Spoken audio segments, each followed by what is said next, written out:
obviously another big win here for you in the octagon. How does it feel now that you've got a couple under your belt? Feels good, you know. I don't want to seem like cocky, but it's not like a big shocker to me because I train so hard for it. This is what I prepare for every day. You know, I believe when I wake up every morning, like this is where I belong. I made it here through the hard work, and I'm gonna keep working hard and make it to the top. You know, it's great that I beat this Jones, but the goal at the end of the day is to beat the one with the belt, and that's John Jones. So. How was it for you ahead of this, having 3 different opponents before it got down to fight time? For a little bit, it was kind of frustrating. You know, my fight got announced 18 weeks ago. My manager called me. So 15 weeks, you're training hard, we're studying film, and we was on it. Like, we was on the money, on key, everything was perfect. Matched the film to my game plan. It was gonna feel like I was gonna be unstoppable. And then 3 weeks out, you know, we get in that peak week, so you start to hit hard, and that's when everything really develops. And then you get the text saying, you might not be fighting, Gian got hurt today. And you're like, man, like, I've been going hard for so long, it's 3 weeks out, you don't think they're gonna find a replacement fighter. And they had got me an opponent the next morning, then something was wrong with his visa, so he couldn't come over from Brazil. Then they found Jonathan Wilson. You know, for a week, we trained in Southpaw. I'm driving an hour and a half this day, 3 times a week to go spar at Southpaws. And then the weekend come, I get to my most important spar, and I get a text, you're not fighting Jonathan anymore, you're fighting Justin, an orthodox, smaller guy, different fight styles. So now I'm a week and a half out, I only got 2 sparring days left. And, you know, you just got to change the game. You know, you got to hit it hard. Like I sat down and told Coach, you know, at this point in time, it really doesn't matter who we give us. We're not fighting to be the best this one fight. We training to be the best in the world, right? And Coach says, you're right. Me and Mark Henry, we said, let's go, and that was it. Just blocked it out and knew we're going to do what we come to do every day for the game. And that's what we did. Executed the plan perfect. You bring up Mark Henry, and I remember after the Ultimate Fighter that you had been training over there with Frankie Edgar and actually living, I think, in his attic or his father's attic. Yes, his father-in-law's attic. I'm still there. I'm still in the attic. I believe this will be my last fight in the attic. I have some money saved up. Old college teammate of mine lives in the area. He just bought a house, and he needs somebody to help split the mortgage. So, you know, I'm going to go ahead and invest in that with him. It's right down the road, so I'll still be paying visits to the man that helped get me here. But, yeah, I still live in New Jersey with the team. Mark Henry, Ricardo Almeida, Frankie Edgar, my boy Frankie Perez, who cornered me Muay Thai, Anderson Franca, Tom DeBlas, Nick Catone, all the guys, and Henzo Gracie Camp. Amazing. They took me in, and to this day, if I need anything, they call me. You got sparring? If the coach is out of town for somebody's fight, excuse me. Another coach called me, like, you got plans today? You got practice partners? We can get somebody in for you if you need it. It might be an hour and a half drive, but it's worth it. I jump in my car and go. Whatever the weather is, I got to get my training in. So. 18 weeks seems like a long time to be thinking about one fight. I mean, regardless of the opponents pulling out stuff, I mean, do you like to have a fight booked that far out in advance? It seems like a long time to think about just one thing. I mean, it really doesn't matter to me, you know? It doesn't matter how long the fight is because, like I was telling the people in the other interview, the day I got home from the finale, I was back in the gym. I got off the plane, got home, changed clothes, went to my high school, and went and wrestled with the kids, you know? I haven't took a day off since the last fight. It was 60 seconds. I didn't take any damage. Why kill myself? Why take any time off? So I jumped right back at it. So, you know, I've been begging to fight again instantly. Like I was telling my manager, tell Dan I'm ready. One time, what's his name? It was a Russian guy that he fought over in the Dublin card. He needed an opponent. They ended up getting Chris Dempsey. And I had just got done fighting. Like, I take it. Like, I'm healthy. He needs an opponent. Let's go. I'm ready whenever, you know. So when they told me 8 weeks out, I was just more ecstatic. You know, I jumped on Fight Pass, YouTube, everything I had, and started studying film. You know, I was a wrestling coach before, so my job was breaking down film, and I can break down film good. So 18 weeks out, we had it written down to a key, game plan on the wall. So 17 weeks long, we nailing and hammering all day. Every time we get down there, it wasn't a technique practice. It was a skill practice on his game plan. So 17 weeks, about 12 weeks hit, we was ready. So after that, it was just fine-tuning. The screws was coming loose, we take the screwdriver, tighten it up, and keep going. Rest your body, keep going. And then when it changed, it kind of, for a second, I was discouraged. But like I said, you know, I woke up, I was like, I ain't going to practice today. And then coach said, remember, this is a career. This ain't for fun. And I just got out of bed. That was it.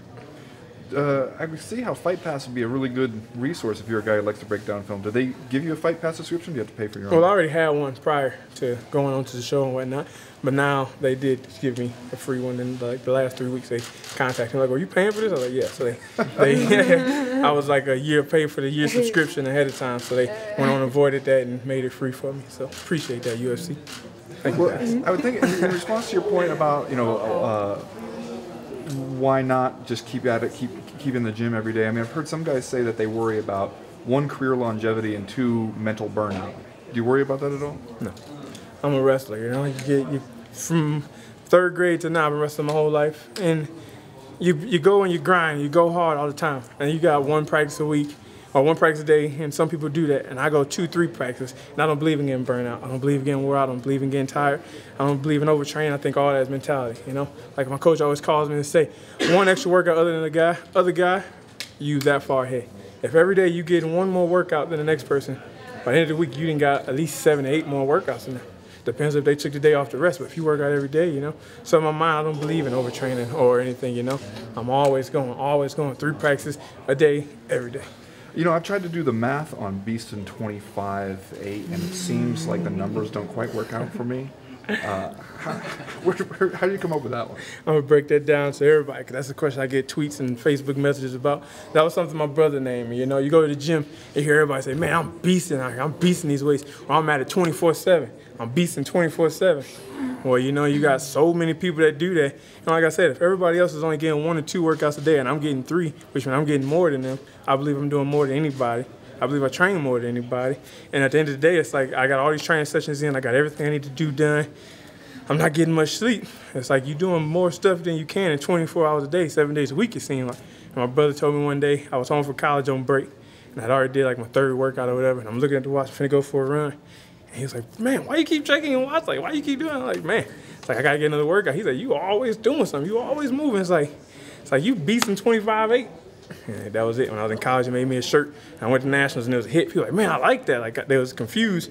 On the front, it said beasting 24/7 or 25-8, ... You see a lot of people looking, and you walk past, and the back said, because 24/7 don't cut it around here. So that's just it, and it's stuck, you know? Like my brother said, it's like, because we do more than anybody. You got everybody out here training. We all professional fighters, so we all have to train. But if I'm doing 1 or 2 workouts just like him, I'm not getting any better, right? I got to do more than the next guy to be the best. Like I tell us on the show, to be the best, you got to outwork the best. So if they getting 2, I'm getting 3. If they getting 3, I'm getting 4. If they say my body hurt, no, so I'm going to eat the right foods and ice bath, take care of myself. When I got the time, I'm icing, resting, massage myself. See a chiropractor, taking care of my body, because that's what it takes to be a champion. For you, when you look at it, 18 weeks is a long time. You want to fight a little bit more frequently than that, right? You're ready to step in probably in the next couple of weeks if you wanted to, right? Yeah, of course. I want to get in as soon as I can. Like Fake told me right now, I can fight again in January. I'm going to go home and rest up as much as I can to get it, you know? That's money. That's how we live, right? As fighters. But at the same time, you got to think my contract is with the show. It's 3 fights, 3-4 fights, 3-4 years. So I know they're going to space it out. So in the meantime, I'm going to find means to an end. I got to do other things to make money. I'm not sitting on my hands. When I'm not training, I'm going to do something. I'm a hustler. Got to pay bills. So whatever, 18 weeks, that gave me 20 weeks, 25 weeks, 2 weeks, 3 weeks, whatever it is, I'm ready. So what are you doing on the side to make money when you're not fighting? Up in New Jersey, I was coaching wrestling at different academies, 3 different academies, 3 times a week training, doing classes. I was doing privates at Elite Wrestling, which is where me and Frankie do a lot of our wrestling on the side. If we don't go to Edge and with Dave Esposito, some D1 wrestlers, I do privates. Like I said, I was a college wrestling coach. I was NCAA finalist, so I got what it takes to break it down, help kids. So if that's what I got to do to make money, I'd do it. If somebody need yard work done, I'd do it. I grew up on a farm, roofing, whatever it is. Tell anybody, I'm not scared to get my hands dirty. Don't give me anything. Give me something to do and then pay me.